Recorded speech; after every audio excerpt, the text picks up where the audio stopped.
Hi students, welcome to Business Law Academy. My name is Paul. Today I'm going to discuss about the format of agreements. How an agreement look like. The main purpose for this video is that to introduce the format of agreements.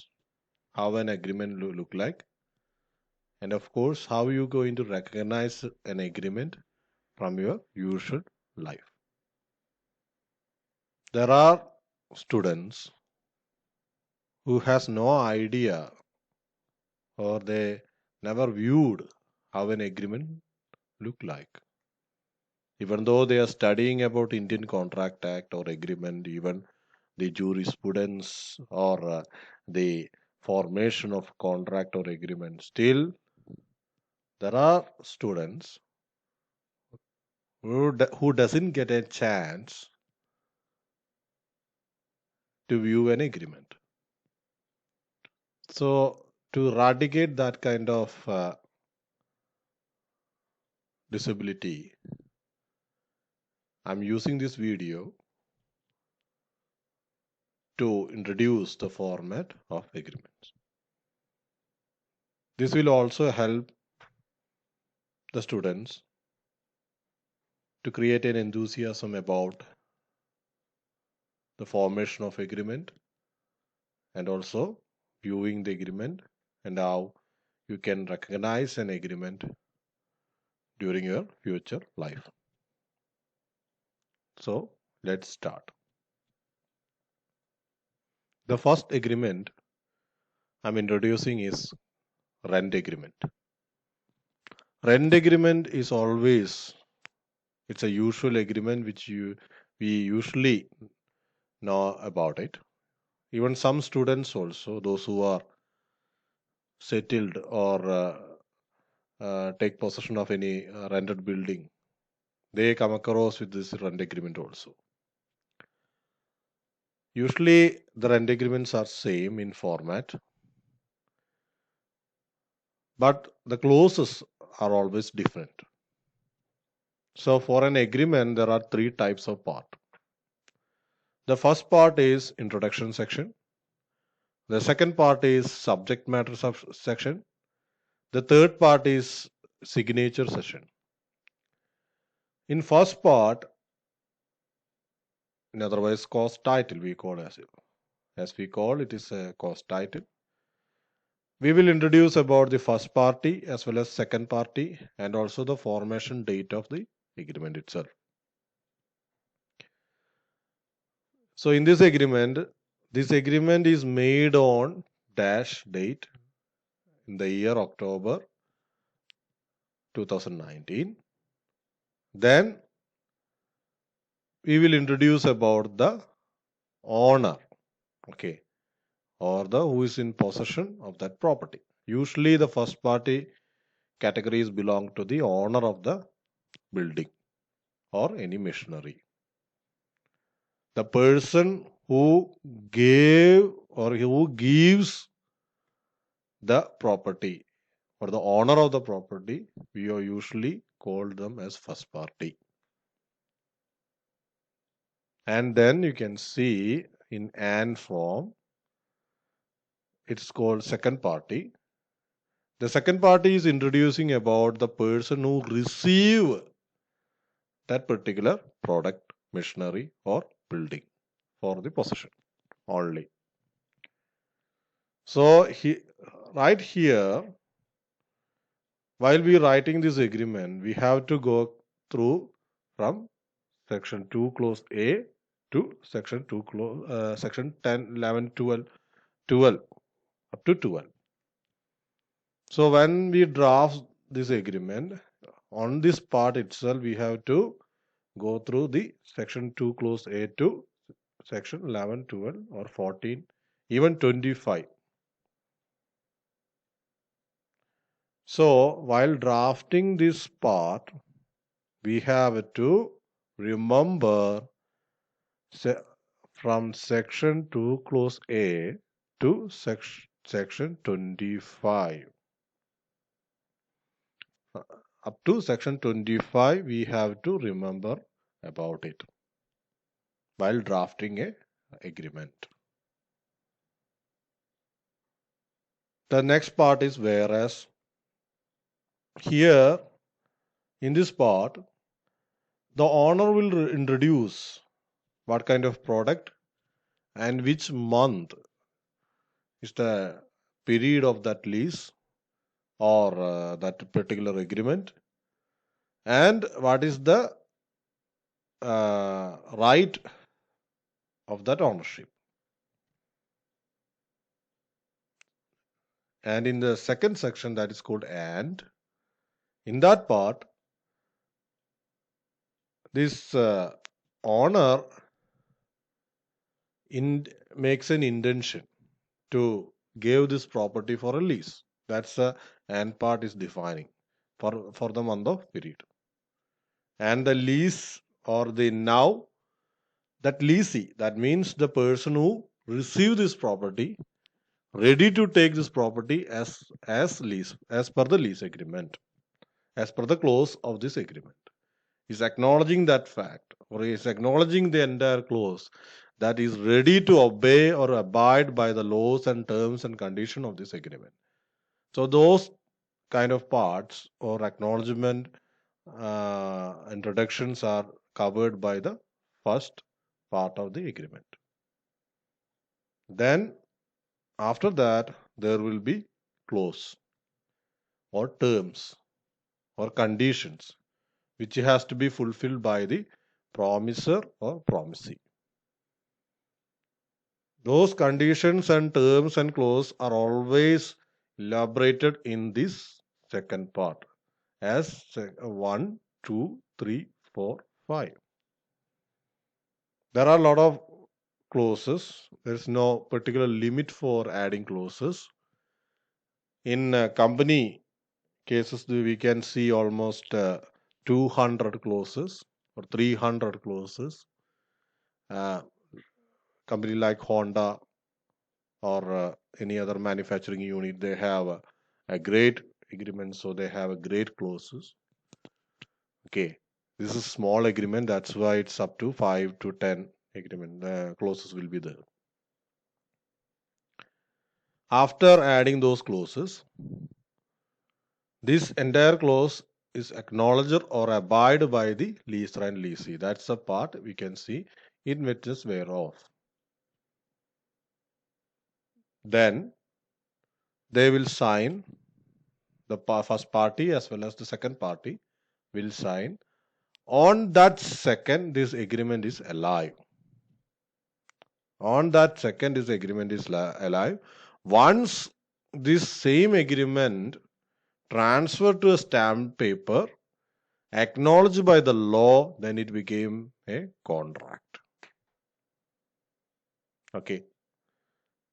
Once this entire agreement by the signature and adding two witnesses, and then they transferring this entire agreement to a stamp paper, a recognized stamp paper with a law recognizing that, then it will be a contract. From then onwards, it will become a contract. So that's the main thing or main part you have to learn from this slide. Now let's see another type of agreement called non-disclosure agreement. Non-disclosure agreement is not a usual agreement. It is about to keep the trade secrets confidentially or confident. Usually these agreements are used by IT companies.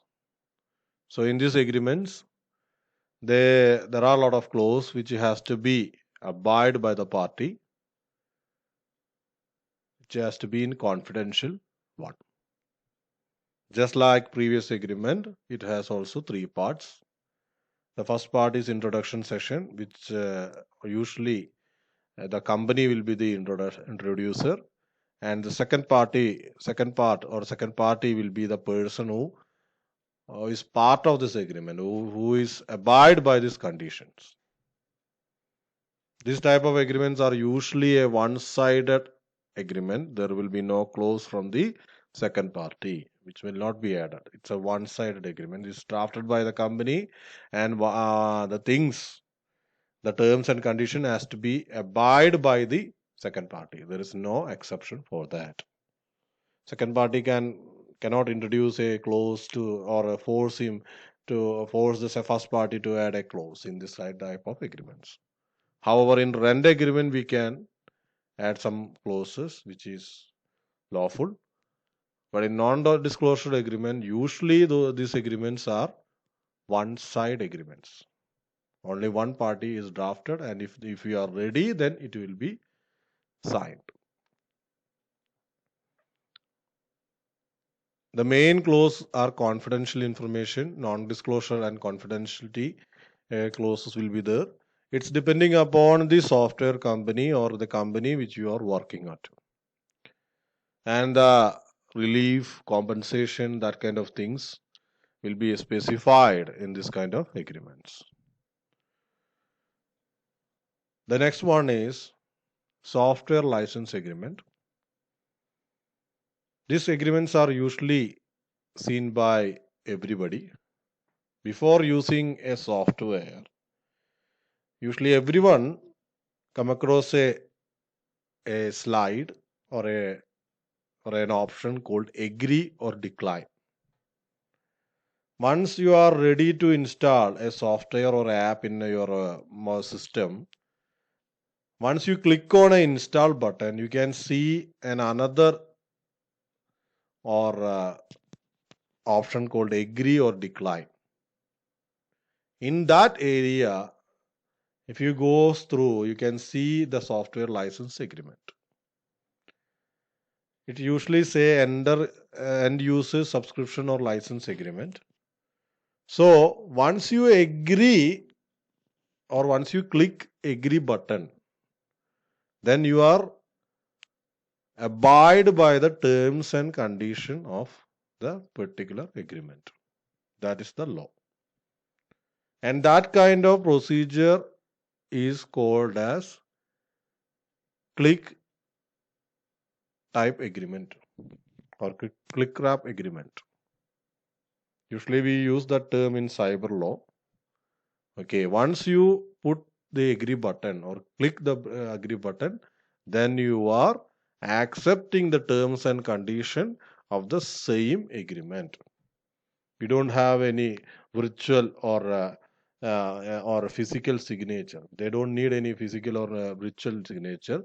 Once you click on the agree button, then you are accepting the entire terms and condition. That is the deemed consideration for accepting that agreement. It's recognized by law under Information Technology Act, and that kind of thing act is called click type of agreements. However, there is another mode of receiving an agreement or accepting an agreement. It is called shrink wrap agreements. Usually we see those kind of agreements in while we buy a software, especially anti-virus software. You can see once you break that packet or once you break that packet, you can see a license agreement inside. So once you break that packet, automatically you will be abide by the terms and condition of that agreement. That is the law. That is a deemed acceptance or deemed consideration as per the IT Act. There is no need for a signature or a click button. Once you wrap that thing, once you are not wrapping, actually, once you unwrap that thing or that software packet, then you are part of that agreement. If you don't want that software, then you do not tear away that package. Once you tear that packet, then you are giving the consent to use or consent to use that particular application software as per the terms and condition of the particular software agreement. Usually these agreements are not viewed by every viewers. I mean, they are not bothered about this kind of what are the clauses inside in that agreement. However, as a precaution and a caution, I must say you must focus and read the entire contents of that agreement, because we all know that there are some informations leaking from our mobile system, and there are a lot of cyber crimes related to that system. But nobody knows that actually by their consent that particular application or software is leaking your data. By your own consent, they are leaking the data actually. By this agreement, by agreeing this agreement, by agreeing or clicking that agreement, clicking that agree button, you are actually giving the consent to leak your particular privacy data from your mobile. So you are giving the consent. That's why I made a caution that before you install any kind of software, you must read the terms and condition of the particular software agreement. You because there will be any rights, use of spam, or any confidential breaking any confidential barrier in your system by that agreement. So once you make consent or once you click the button of agree, you're automatically agreeing that you or agreeing that they can break your particular barrier, privacy barrier. So that kind of things or that kind of clause we can see in the software, your end user agreement license.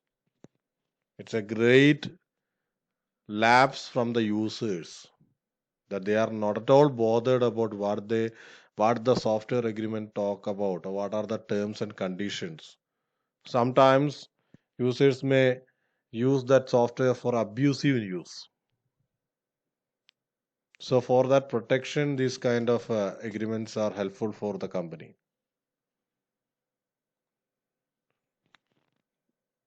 So these are the things we have to look through or notice through an agreement. There are a lot of clauses related to the software agreements, and we have to, even though we don't know anything about that software agreement or terms, try to understand what they talk about. There will be a confidentiality or spam messages. So these are some of the agreements which we come across on our usual life.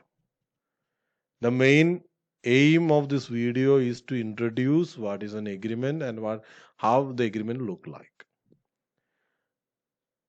I hope you understood the format of agreement.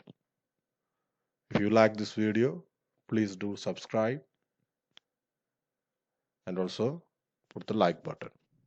If you have any questions, you can approach me on comment box or I can put in a comment box.